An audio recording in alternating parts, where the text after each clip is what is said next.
Assalamualaikum warahmatullahi wabarakatuh. Seperti biasa saya akan membahas alur cerita dari Against the Sky Supreme ya guys. Sebelum ke pembahasan jangan lupa, like, comment and subscribe ya. Yuk tanpa basa-basi lagi kita langsung ke pembahasannya, di episode sebelumnya. Lu Yi panik, kamu membunuh anakku, aku bersumpah aku tidak akan membalas dendam padamu.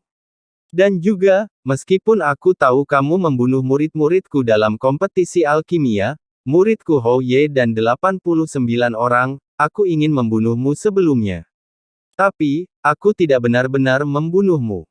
Kebencian antara kau dan aku dimulai karena 89 orang Hou Ye. Kamu telah membunuh mereka, dan aku juga berlutut di depan semua orang di alam rahasia Danmai, dan dipukuli dan dipermalukan olehmu. Namun sekarang tidak ada lagi kebencian dariku kepadamu, jadi Tan Yun, tolong maafkan aku, ucap dari Lu Yi. Mendengar ini, Tan Yun berpikir sejenak dan berkata, apa yang Anda katakan masuk akal, dan saya bukan orang yang berperut kecil. Oke, saya berjanji, saya akan menghapus semuanya sebelum aku meninggalkan Danmai, ucap dari Tan Yun. Mendengar ini, saat Lu Yi baru lega, kalimat Tan Yun selanjutnya membuatnya jatuh dari surga ke neraka lagi. Lu Yi, tapi bagaimana dengan yang kamu lakukan setelah itu, ucap dari Tan Yun mencibir. Setelah itu, ucap dari Lu Yi menggelengkan kepalanya seperti mainan tampak tidak bersalah, tetapi keringat dingin di dahinya sudah mengkhianati hatinya. Karena ingatanmu sangat buruk, sepertinya aku hanya bisa membantumu pulih, ucap dari Tan Yun. Tan Yun menginjak telapak tangan kiri Lu Yi segera setelah itu, ah! Lu Yi berteriak, Tan Yun, setelah kamu meninggalkan divisi alkemia pil, aku hanya meninggalkan divisi alkemia Xianmen hari ini. Aku benar-benar tidak melakukan apa-apa, kenapa kamu tidak percaya padaku, ucap dari Lu Yi. Kamu bajingan tua, kamu bajingan, ucap dari Lu Yi. Tan Yun menghancurkan telapak tangan kiri Lu Yi, dan berkata dengan dingin, murid tertutupmu Zhou Ang, dan 99 murid tingkat penyempurnaan alam jiwa lainnya semuanya dibunuh olehku. Zhou Ang menjelaskan sebelum kematiannya bahwa Anda menginstruksikan mereka untuk berdiri di atas gerbang gunung divisi berjasa saya untuk menunggu kesempatan, dan mencegat murid-murid saya, Lu Yi, siapa yang memberimu keberanian lagi dan lagi untuk memprovokasi divisi berjasaku, cepat katakan, ucap dari Tan Yun. Tan Yun, ternyata murid-murid di depan gerbang gunung Danmaiku semuanya terbunuh olehmu, apa untungnya? Dari apa yang saya katakan, ucap dari Lu Yi putus asa. Ya, tentu saja ada, mata Tan Yun menjadi semakin dingin, apakah Anda tahu bagaimana putra Anda Lu Wu meninggal? Saya memotong kakinya, menghancurkan Ling Qi, dan menunggu dia mati sendiri di sebuah gua. Jika Anda mengatakan siapa yang menginstruksikan Anda, saya akan memberi Anda kesenangan. Jika tidak, saya memiliki 100 cara untuk membiarkan Anda mati sendirian di gua ini setelah menghapus kolam roh Anda. Pada saat itu, Anda tidak akan memiliki kekuatan untuk bunuh diri. Jangan ragukan kemampuan saya akan melakukan apa yang saya katakan, ucap dari Tan Yun. Mendengar ini, Lu Yi menundukkan kepalanya dengan gemetar dan menutup matanya, oke, aku akan mengatakannya, ketika aku mengatakannya, aku hanya memintamu untuk memberiku waktu yang baik. Tan Yun, siapa yang memerintahku adalah, Lu Yi berhenti sejenak, mengangkat kepalanya dan memelototi Tan Yun, dan kemudian Lu Yi mendorong tangan kanannya ke arah Tan Yun, jimat emas di telapak tangannya memancarkan aura berdebar, dan Lu Yi berkata lagi, Tan Yun, pergilah ke neraka, ucap dari Lu Yi.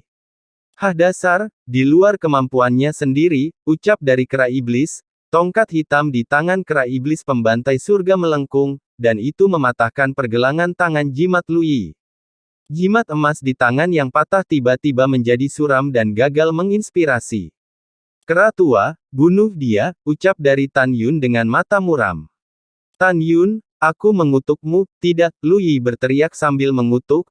Kepalanya hancur oleh tongkat kera iblis pembantai surga, dan segera, saat roh Lu Yi terbang keluar dari mayat, Tan Yun mengirim 5 pukulan berturut-turut, menghancurkan kepalanya.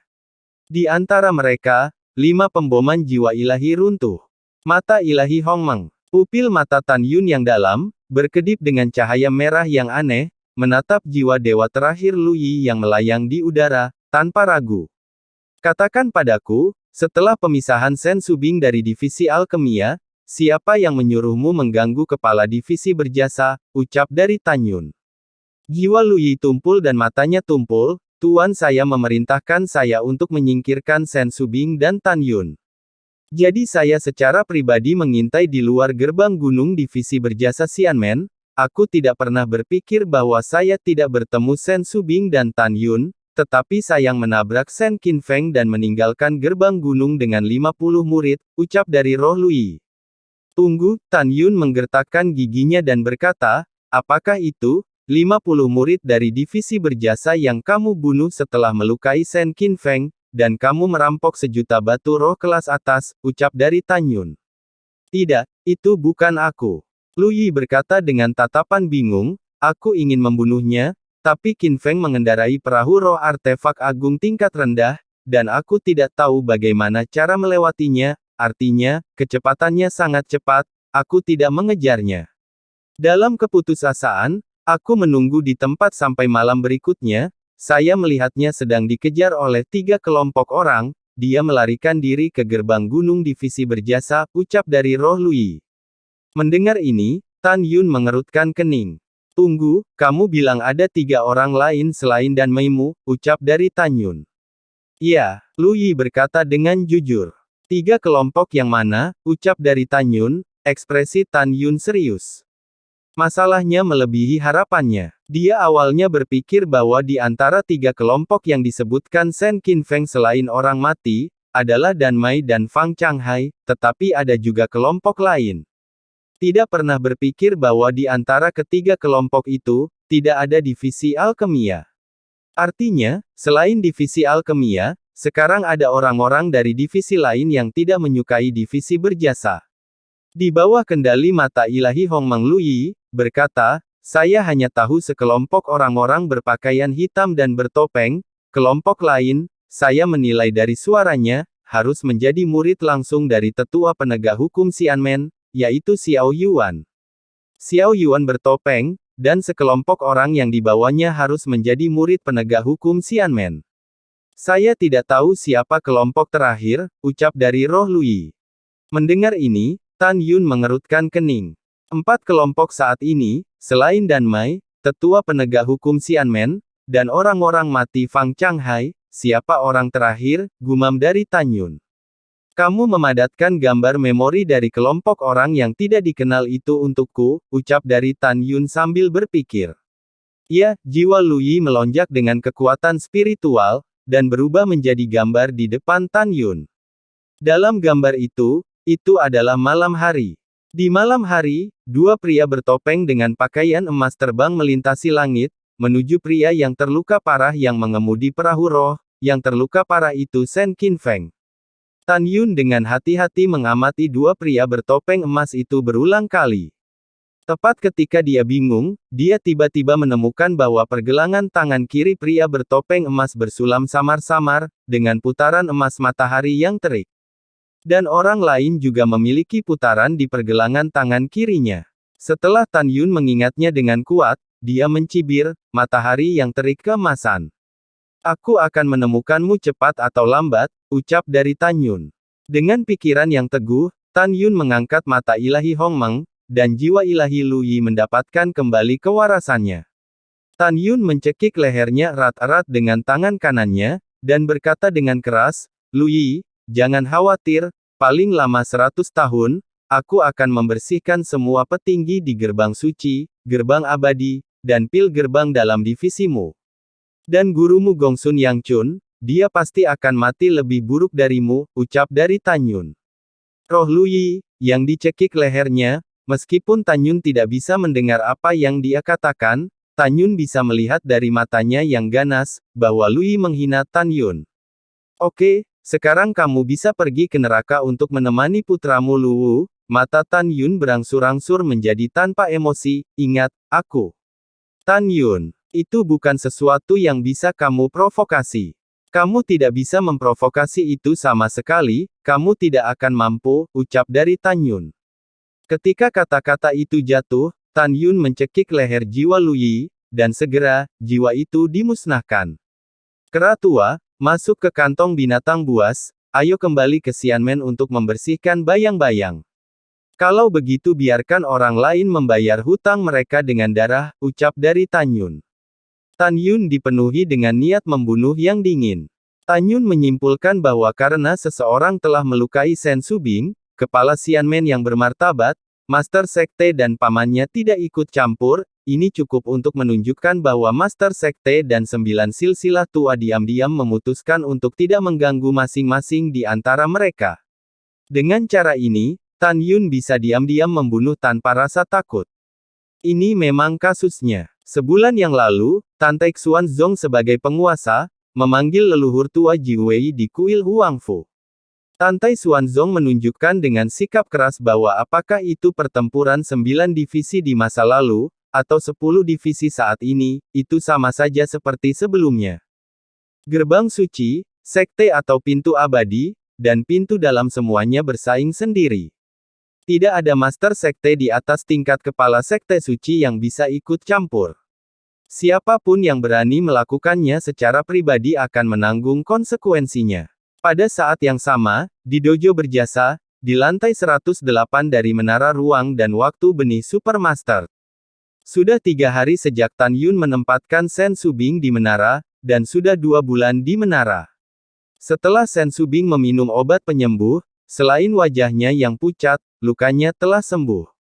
Dia perlahan membuka matanya, melihat sekeliling yang aneh dan kosong, dan bergumam pada dirinya sendiri, "Di mana aku?" ucap dari Sen Subing. "Guru, Anda sudah bangun," ucap dari Nangong Ruksue yang sedang duduk bersila, bangkit dengan gembira dan datang ke Sen Subing di depannya. "Guru, Anda berada di Menara Ruang Waktu sekarang," ucap dari Nangong Ruksue. "Menara Ruang Waktu?" Sen Subing bingung. "Mengapa saya di sini?" ucap dari Nangong Ruksue. Mendengar ini, Nangong Ruksue menceritakan bahwa yang mengirimnya ke sini ke Menara Ruang Waktu adalah Tan Yun, serta Tan Yun sekarang yang mengambil kekuasaan sementara. "Guru, sebelum kakak senior Tan pergi, dia meminta murid ini untuk memberi tahu Anda, sehingga Anda dapat memulihkan diri dan mundur untuk menerobos alam, dan Tan Yun akan mengelola divisi berjasa untuk saat ini," ucap dari Nangong Ruksue. Dengan sedikit rasa manis di hati Sen Subing, dia mengangguk. Jika Sen Subing tidak tahu latar belakang Tan Yun, dia secara alami akan bertanya-tanya apakah Tan Yun memiliki tujuan lain untuk mengambil alih kekuasaan sementara atas namanya. Namun, Sen Subing tahu bahwa Tan Yun adalah gurunya. Dalam hal ini, Sen Subing tahu bahwa Tan Yun adalah untuk kebaikannya sendiri. Pada saat yang sama, Sen Subing juga memahami bahwa hanya dengan meningkatkan kekuatannya sesegera mungkin, Sen Subing dapat melindungi divisi berjasa.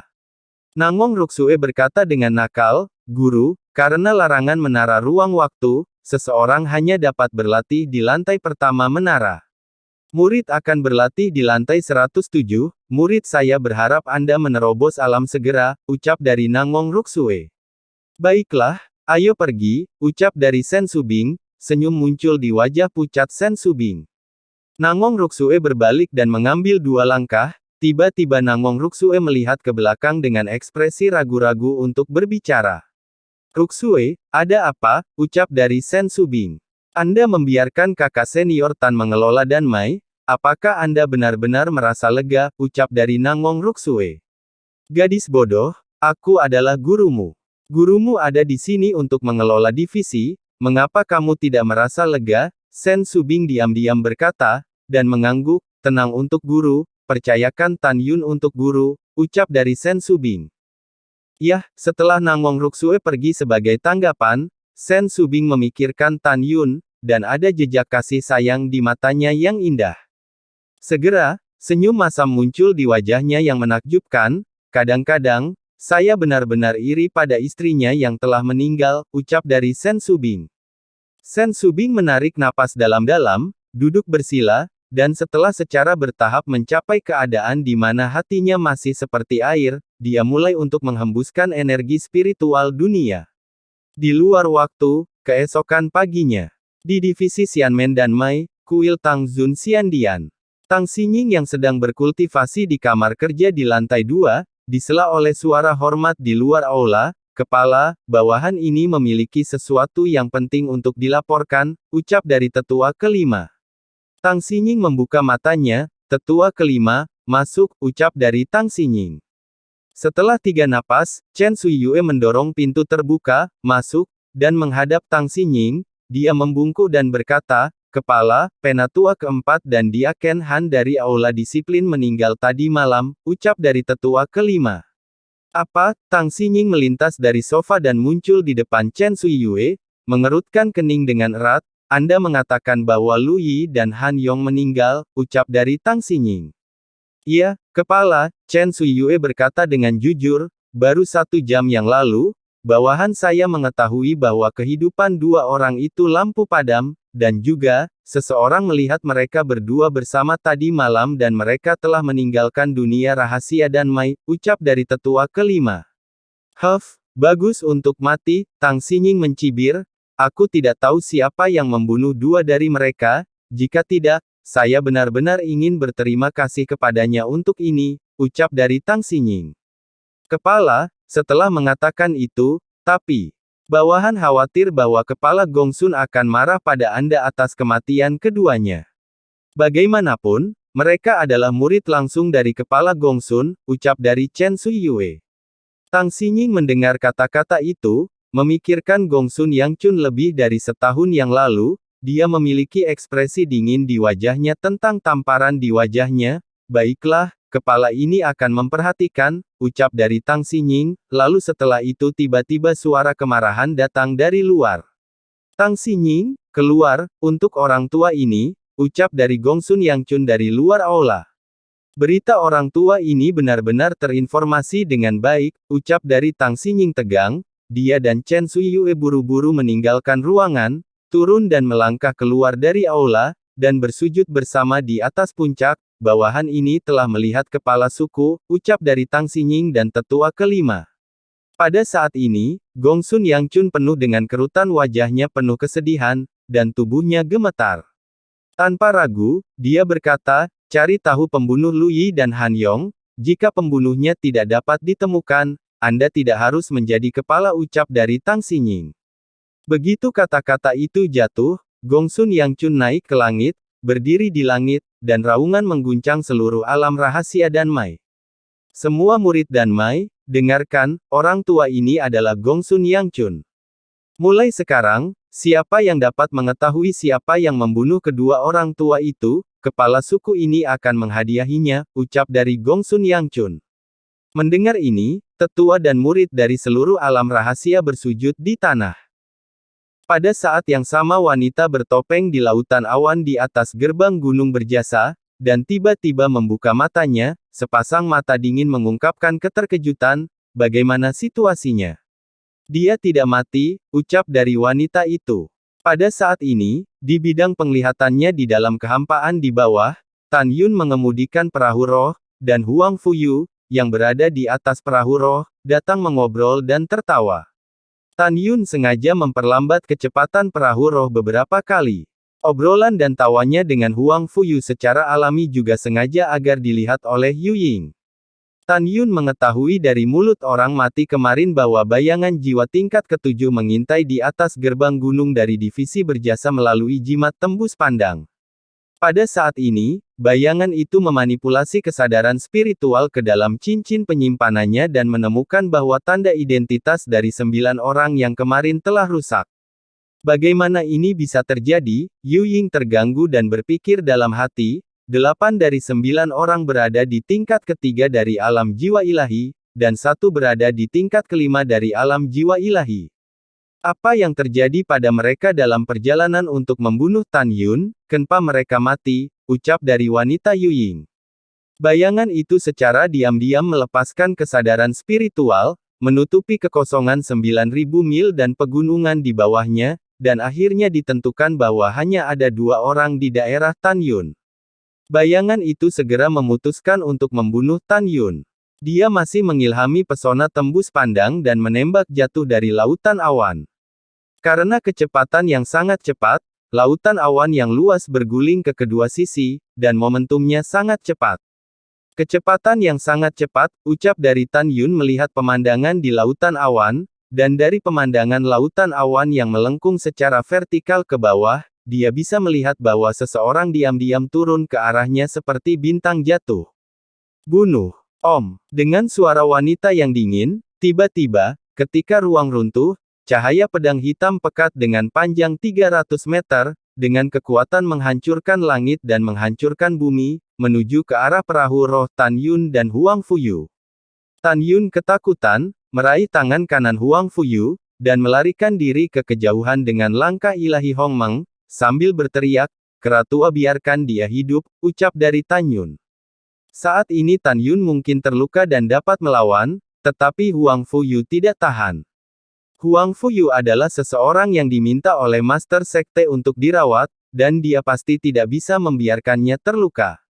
Aum! Dengan raungan, sekelompok sinar ungu hitam muncul dari lengan Tan Yun, dan tiba-tiba, itu melonjak menjadi kera iblis pembantaian surga 300 kaki raksasa. Dengan telapak tangan kanan, dia mengayunkan tongkat hitam seperti pilar raksasa menuju langit. Cahaya pedang hitam legam itu hancur, boom. Ketika sinar pedang hitam pekat dengan aura kuat menebas tongkat hitam, ledakan keras bergema di langit, menyebabkan kain itu menghilang di ruang kosong 100 mil penuh jaring laba-laba dari celah-celah ruang angkasa. Kekuatan sisa tak terlihat yang luar biasa menyapu ke arahnya, menyebabkan perahu roh harta karun kelas atas dalam kehampaan, seperti piring keramik hancur inci demi inci, dan tersebar di udara.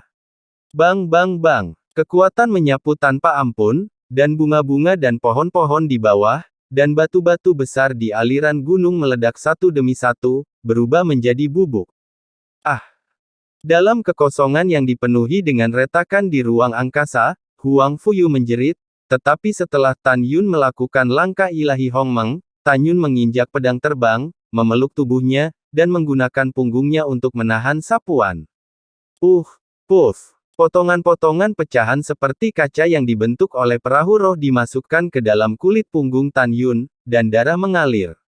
Huang Fuyu dalam pelukan Tan Yun tidak terluka. Pada saat ini, kekuatan itu menghilang, dan ketika celah ruang di langit menghilang, semburan darah tiba-tiba meledak dari langit yang kosong. Segera setelah itu, seorang wanita berpakaian hitam bertopeng muncul dari kehampaan, menyemprotkan 3 suap darah, dan jatuh ke kehampaan. Yu Ying adalah level 7 jiwa ilahi yang bermartabat, dan dia memiliki kekuatan untuk melompati jiwa ilahi level 8. Namun, dia masih lemah dan rentan di depan kera iblis. Baru saja, setelah kera iblis menghancurkan cahaya pedangnya dengan satu tongkat, itu menghancurkan pedang panjang di tangan gioknya. Beberapa bilah telah menembus jauh ke dalam tubuhnya jatuh ke dada dan perutnya. Pemotongan tepi, darah mengalir. Plop! Setelah bayangan itu jatuh di kaki gunung yang penuh dengan lalat, dia berbaring tak bergerak di tanah, dan segera, untaian darah mengalir dari 7 lubangnya, sangat mengerikan. Suara mendesing. Setelah kera iblis pembunuh langit menyingkirkan tongkat hitam itu, tubuhnya tiba-tiba menyusut, berubah menjadi setinggi manusia, dan melompat ke samping bayangan, dengan nada menghina, "Tuan meminta saya untuk membuat Anda tetap hidup, jika tidak, saya akan membunuh jiwamu dengan satu pukulan, Aku bahkan tidak bisa menahan 10% dari kekuatanku," ucap dari kera iblis. Dalam kehampaan 2000 meter jauhnya, Tan Yun yang memiliki ketakutan yang tersisa, masih memegang Huang Fuyu dan terbang di antara pegunungan. Huang Fuyu, yang berada di pelukan Tan Yun, mencium bau napas pria itu dari punggungnya, jantungnya berdetak kencang, dan pipinya menunjukkan rasa malu dan kemerahan muncul di wajahnya. Huang Fuyu buru-buru meninggalkan lengan Tan Yun, dan saat dia melihat kembali ke arah Tan Yun, wajahnya menjadi pucat. Wajah Tan Yun memucat, dan segumpal darah keluar dari sudut mulutnya. Huang Fuyu tampak cemas dan berkata, "Kakak Tan, ada apa denganmu? Apakah kamu terluka parah?" ucap dari Huang Fuyu.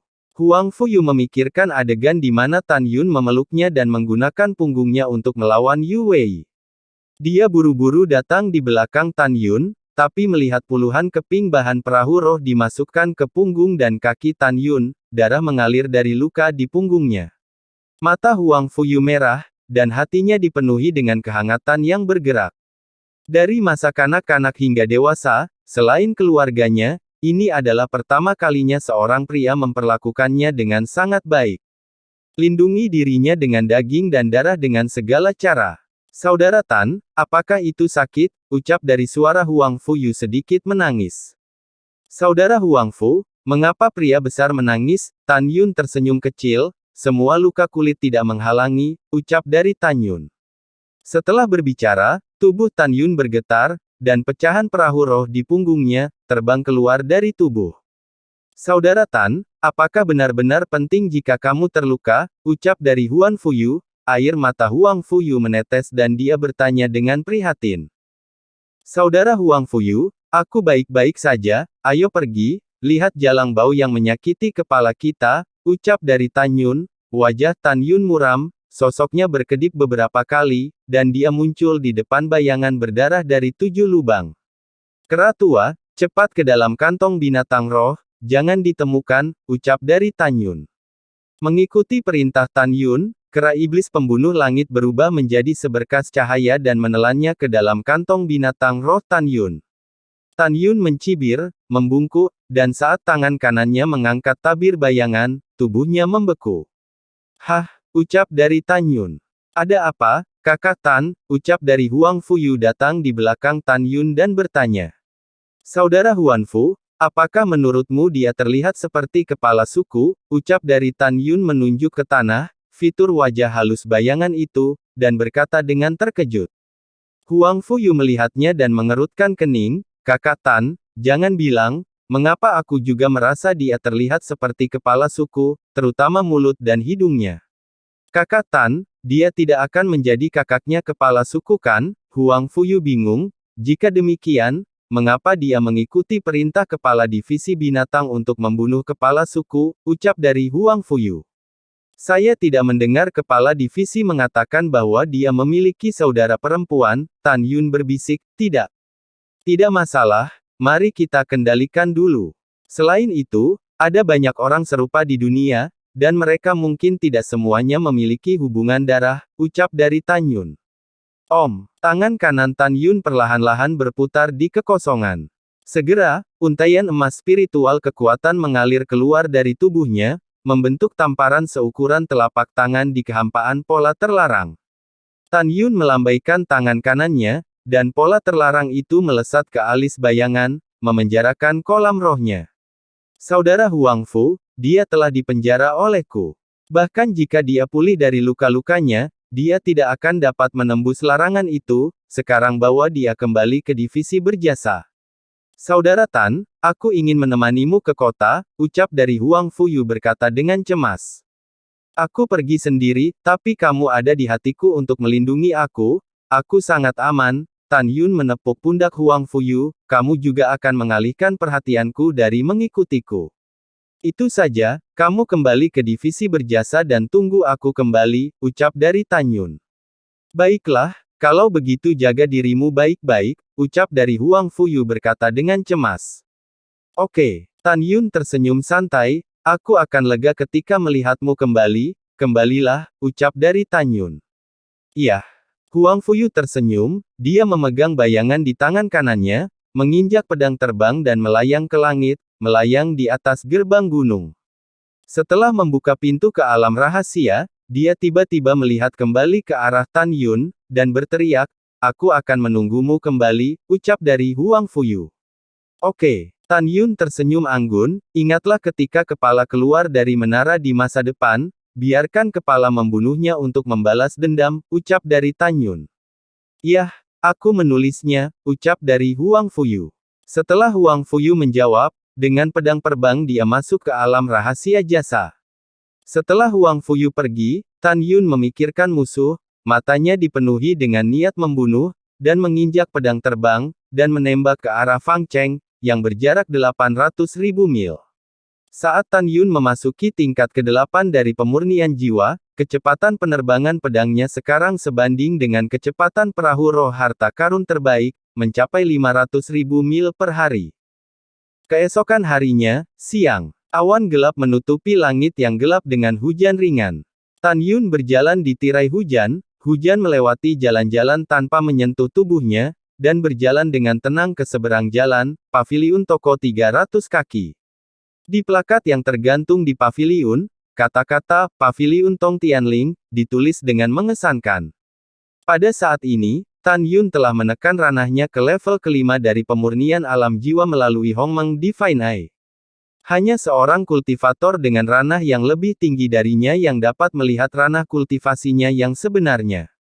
Artinya, kultivator di bawah tingkat ke-8 dari alam jiwa tidak dapat melihat melalui alam tersembunyi Tan Yun. Alasan mengapa Tan Yun menyembunyikan kekuatannya adalah untuk dapat memimpin orang mati dari Taois Tao setelah bertukar batu spiritual berkualitas tinggi di Tongtian Lingge. Kamu yang bermarga Tan, berhentilah untukku, ucap dari seseorang tiba-tiba. Pada saat ini, teriakan keras dan marah datang dari belakang ke telinga Tan Yun. Tan Yun berhenti sejenak dan berbalik perlahan. Tan Yun melihat 6 murid laki-laki mengenakan kostum 5 jiwa memelototinya. 5 dari mereka berada di tingkat ke-8 pemurnian jiwa, dan 1 di tingkat ke-9 pemurnian jiwa. Apakah ada yang salah? Ucap dari Tan Yun mengangkat alisnya dengan nada acuh tak acuh. Pemimpin murid tingkat 9 pemurnian jiwa melirik Tan Yun dan berkata dengan jijik, "Saya mendengar bahwa Anda membunuh banyak saudara dan saudari junior kami dari 5 jiwa ketika Anda berada di kompetisi besar 9 divisi pintu dalam," ucap dari murid itu. Tan Yun mengerti, bahwa mereka ingin membalas dendam padanya. "Aku sedang dalam suasana hati yang buruk sekarang, jangan ganggu aku," ucap dari Tan Yun. Mata Tan Yun berkilat dingin, lalu berbalik dan berjalan menuju paviliun Tong Tianling, di seberang jalan. "Haha, aku tertawa terbahak-bahak, apakah kamu dalam suasana hati yang buruk? Aku juga dalam suasana hati yang buruk ketika aku melihatmu hari ini, aku akan mengatakannya lagi, berhenti untukku," ucap dari murid itu. Tan Yun melihat ke belakang dan melihat dengan tenang berkata, "Itu benar, pada saat kompetisi 9 divisi pintu dalam, saya tidak hanya membunuh banyak murid dari 5 jiwa, tetapi juga murid jiwa suci dan jiwa binatang. Dasar bodoh," ucap dari Tan Yun. Setelah itu, Tan Yun kemudian berbalik dan berjalan tanpa tergesa-gesa. "Bajingan, kamu berani memarahiku," ucap dari murid. Pemimpin murid itu bernama Lu Feng, dia sangat marah, dan mendengus dingin pada murid di sampingnya, "Kai Liang, hati-hati, jangan bunuh dia secara tidak sengaja, patahkan saja kakinya untukku," ucap dari Lu Feng. "Kakak Lu, jangan khawatir, kaki anjing itu akan patah," ucap dari Kai Liang mengangguk berat, dengan tatapan tajam di matanya, dengan kehampaan yang bergetar, dia muncul di belakang Tan Yun, dan melakukannya yang terbaik untuk, dia akan menginjak kaki kanan Tan Yun dengan keras. Tanpa menoleh, Tan Yun tiba-tiba menendang kaki kanannya ke arah belakang, dan kaki kanannya mengenai lutut kanan Kai Liang tanpa kesalahan. Retak. "Tidak, kakiku," ucap dari Cai Liang. Jeritan mengerikan menelan suara retakan tulang. Darah berceceran, lutut kanan Kai Liang meledak, dan kaki yang patah terbang menjauh dari tubuh dengan semburan darah. Tubuh Kai Liang jatuh 10 kaki jauhnya seperti bola meriam. "Tan Yun, kamu tidak tahu bagaimana hidup atau mati? Aku pikir kamu tidak sabar dengan kematian," ucap dari Lu Feng sangat marah dan melambaikan tangannya ke 4 murid di tingkat ke-8 pemurnian alam jiwa di belakangnya. "Hapus dia untukku," ucap dari Lu Feng. "Baik," ucap dari 8 murid menjawab, dan sebelum mereka mulai, Tan Yun memimpin. Swiss. Bang bang bang, kaca-kaca. Bayangan itu berkedip, Tan Yun melintas melewati mereka berempat, dan dengan kaki kanannya menyapu kaki keempatnya. Kaki yang patah terbang, darah tumpah ke tanah, dan kaki keempatnya tersapu oleh Tan Yun. Plop, plop. Keempat orang yang kehilangan kaki mereka terbang 30 kaki ke udara, dan kemudian jatuh di luar toko di sisi kiri jalan. "Kakak Lu, balas dendam kami. Kakak Lu, bunuh dia," ucap dari murid itu. Keempat orang dengan kaki patah berguling-guling di tengah hujan. Jeritan itu seperti guntur, dan mereka meledak satu demi satu di kota pertahanan. Apa yang terjadi? Saya tidak tahu. Seorang murid terkenal berjalan keluar dari toko dengan bingung. Setelah beberapa napas, di jalan-jalan yang saling bersilangan, dia berdiri. Ribuan orang menyaksikan Tan Yun yang berjalan menuju Lu Feng selangkah demi selangkah.